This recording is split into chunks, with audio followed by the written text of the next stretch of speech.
बहुत समय पहले की बात है। कासगंज नाम का एक छोटा सा लेकिन बेहद सुंदर गांव हुआ करता था। उस गांव में मोहन नाम का एक गरीब लेकिन ईमानदार लकड़हारा रहता था। मोहन के परिवार में उसकी पत्नी गीता और उसके 2 बच्चे अमन और पायल थे। पैसे कम थे लेकिन घर में प्यार और सुकून भरपूर था। मोहन गांव के सबसे अमीर आदमी सेठ धनराज के यहाँ काम करता था। सेठ धनराज बाहर से भले ही सीधा साधा दिखता था, लेकिन अंदर से वो बेहद लालची और बेईमान इंसान था। एक सुबह मोहन काम पर जाने लगा। आज देर हो रही है, आप जाइए, मैं बच्चों को स्कूल छोड़ आ जाऊंगी। लेकिन सुनिए, स्कूल की फीस का बहुत दबाव है। हर बार वही बहाना। महंगाई बढ़ती जा रही है, बच्चे बड़े हो रहे हैं। इस बार जरा पगार बढ़ाने की बात जरूर कीजिए। आज पगार का दिन है, सेठ से बात करूंगा। चुपचाप सिर हिलाकर निकल जाता है। काम के दौरान बाकी लकड़हारे आपस में बात करते हैं। भाई आज तो पगार का दिन है। देखो, अब ये सेठ लालचंद कोई ना कोई लोचा जरूर करेगा। हमेशा कोई ना कोई बहाना बनाकर पगार कम कर देता है।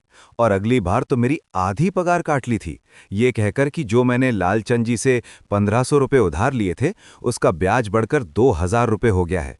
इसलिए मैं तुम्हारी पगार में से 1000 रुपये काट रहा हूँ। हाँ हरिया भाई, तुम एकदम ठीक कह रहे हो। ये सेठ लालचंद ना एक नंबर का चालाक और लालची इंसान है। एक तो दुगना काम ले लेता है और बदले में पैसे भी पूरे नहीं देता। हाँ भाई, मेरे भी अगली बार सेठ लालचंद ने पगार काट लिए थे।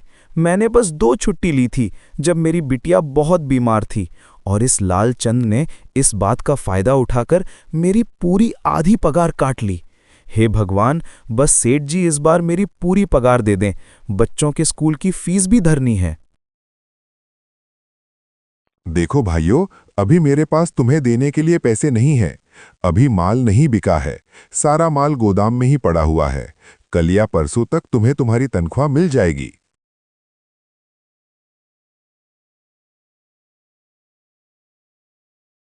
अरे हरिया, ये ले अपनी इस महीने की पगार। सेठ जी, ये तो बस 2000 हैं। मैंने तो इस महीने 3000 तक का काम किया है। हाँ, काम तो किया है, लेकिन तूने 1-1 घंटे आराम भी तो किया है। ये पैसे उसी आराम के कटे हैं। पर सेठ जी, आपने तो कहा था 8 घंटे काम के महीने में 3000 मिलेंगे, और मैंने तो 8 घंटे काम किया और 1 घंटे आराम। देख हरिया, मुझे ज्यादा हिसाब किताब ना समझा। ये 2000 रख अगर चाहिए तो, और अगर नहीं चाहिए तो कहीं और काम ढूंढ ले। बेबस मोहन पैसे लेकर लौट जाता है। नहीं था। इस बार सेठ जी ने बस 200 ही दिए हैं। इतने में घर कैसे चलेगा? बस 2000? इतने में कैसे घर चलाएंगे? बच्चों की फीस में ही 1000 निकल जाएंगे, फिर 1500 में क्या करेंगे? अब मैं क्या कहूँ? अब तुम्हें इसी में ही गुजारा करना होगा। तुम सबसे पहले बच्चों की फीस भर देना, इसके बाद बाकी का मैं देखता हूँ। अजी, आप क्या देख लोगे? सेठ जी से पूरे पैसे तो मांगे नहीं गए।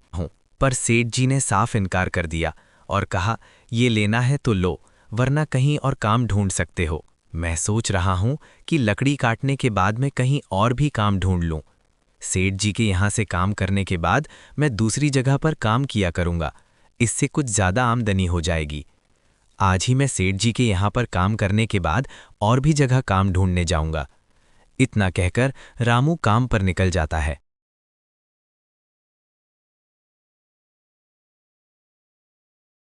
वह लालचंद के यहाँ काम करने के बाद काम की तलाश में निकल जाता है।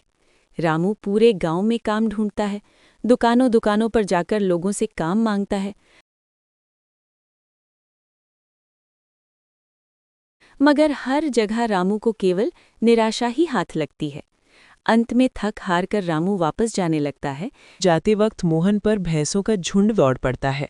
जान बचाने के लिए वो एक गुफा में घुस जाता है। वहां उसे एक टोकरी दिखती है।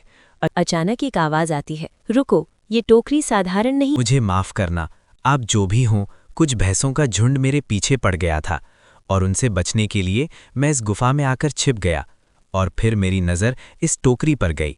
माफ़ कीजिए, मुझे लगा यहाँ कोई नहीं है, तो ये टोकरी किसी की नहीं होगी, इसलिए मैंने इसे छुआ। रामू, तुम्हें डरने की जरूरत नहीं है। मैं तुम्हारे बारे में सब जानता हूँ। मेरी नज़र एक बार भी जिस पर पड़ जाती है, मैं उसका इतिहास अपनी खुली आंखों से देख सकता हूँ। एक जिन हूँ और मैं कई सालों से इस गुफा की रक्षा कर रहा हूँ। ये गुफा मेरे पूर्वजों की है। इस गुफा में केवल वही इंसान घुस सकता है जिसका मन बिल्कुल पवित्र हो। अगर तुम अपवित्र होते तो तुम इस गुफा में कभी नहीं घुस पाते। तुम एक सच्चे इंसान हो, इसलिए तुम इस गुफा में घुस पाए और इस टोकरी को छू पाए। अब तुमने इस टोकरी को छुआ है तो ये टोकरी तुम्हारी हुई। है जिन मोहन को बताता है कि ये जादुई टोकरी है। क्या ये वही जादुई टोकरी है जिसके बारे में हमारी दादी कहानी सुनाया करती थी कि किसी गांव में एक जादुई टोकरी हुआ करती थी और वो सबकी इच्छाएं पूरी करती थी? ये बात तो सुनो, ये कोई ऐसी वैसी टोकरी नहीं है, बल्कि ये एक जादुई टोकरी है। रामू सुमन को वो सारी घटना के बारे में बताता है जो उसके साथ हुई। तो आपका कहने का मतलब है कि इस टोकरी में हमें कोई ऐसी चीज डालनी होगी जिसकी हमें सबसे ज्यादा जरूरत हो? मोहन और गीता सोच समझकर चंदन की लकड़ी टोकरी में डालते हैं। टोकरी से ढेर सारी चंदन की लकड़ियां निकल आती हैं। मोहन उन्हें बाजार में बेचता है, बच्चों की फीस भरता है और बाकी पैसे बचा लेता है। मोहन सेठ धनराज के पास काम करने की जगह बाकी लकड़हारों को अपने साथ जोड़ लेता है। सब मिलकर ईमानदारी से काम करते हैं और धीरे धीरे गांव के हालात बदल जाते हैं। सेठ धनराज अकेला रह जाता है और मोहन गांव का सम्मानित व्यक्ति बन जाता है।